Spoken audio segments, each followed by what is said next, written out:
I've never lost contact with Streatham Youth Centre, and I was very delighted to be invited early this year for members past and present.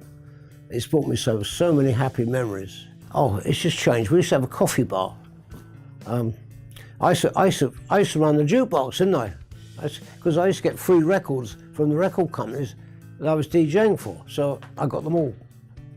And I go back to Streatham Youth Centre, well, since 1963. That's when I put on that film for John Cornflake. I call him Cornflake. I was adopted, so I think Mum gave up on me, and I went to this wonderful, wonderful family in Wandsworth, and they gave me a great upbringing. Dad was a bit strict, but he was good. He worked very hard. They were just ordinary working class people, but like everybody else in those days, in the 50s, early 50s, they were magic. Okay, I got spanked a few times. When I first left school, I stayed on till I was 18, then I got a job in an insurance company. I worked as a clerk, then I moved up into management. I was very lucky. I worked for a very large insurance company. I started off as an inspector, senior inspector, then I became branch manager. I won't mention any names because it's well known. It took me 4 months to get to efficiency of 20 words a minute. Then I went down to North Forelands in Kent somewhere, and the guy was sitting there, he said, "Won't be long, Michael, just sit and amuse yourself, I'm with somebody else." And I'm thinking, oh Christ.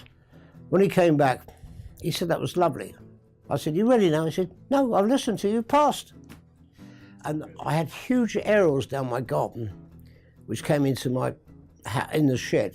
I mean, I should have been banned by the Home Office because I was very much into radio and entertainment, so that say, I built myself a little computer on my desk, and what it made able to do. At night, I would go out there when the wife was in bed in my shack, and I used to tune into one of the repeaters saying Reading or Hampshire, and it was about 11 o'clock. And because I was a rebel, I run my own show. I picked up things from like upstairs and downstairs, clips of information. And there was these guys talking on the repeater, and I was running so much power. For example, I'd pick up a clip from one of the actresses on Upstairs and Downstairs, which said, "Why were you wearing a policeman's helmet?" And they used to say, "Who's doing it? Who's doing it?" It's me, G4KWB, my screen name. And then Angela Baddesley, who played in the same series, I picked up a clip of hers. What she used to say, "My ankles are swollen like bolsters." Things like that. And you know, I had an audience of must have been 50 or 60. I run my own show. I could have easily been banned by the Home Office, but I'm bloody sure they were listening in, having a laugh. Of course they were. I kept it clean. I did what was called, in those days, a Jack Jackson show. I put on the celebrities. And I run my own show out from my radio shack. And that really made me interested, so I got more and more involved with charity and the Heritage Foundation, so I started to make my own films. So what we did, we go round, every time somebody died, famous, we went round and put a blue plaque upside their house with the owner's permission.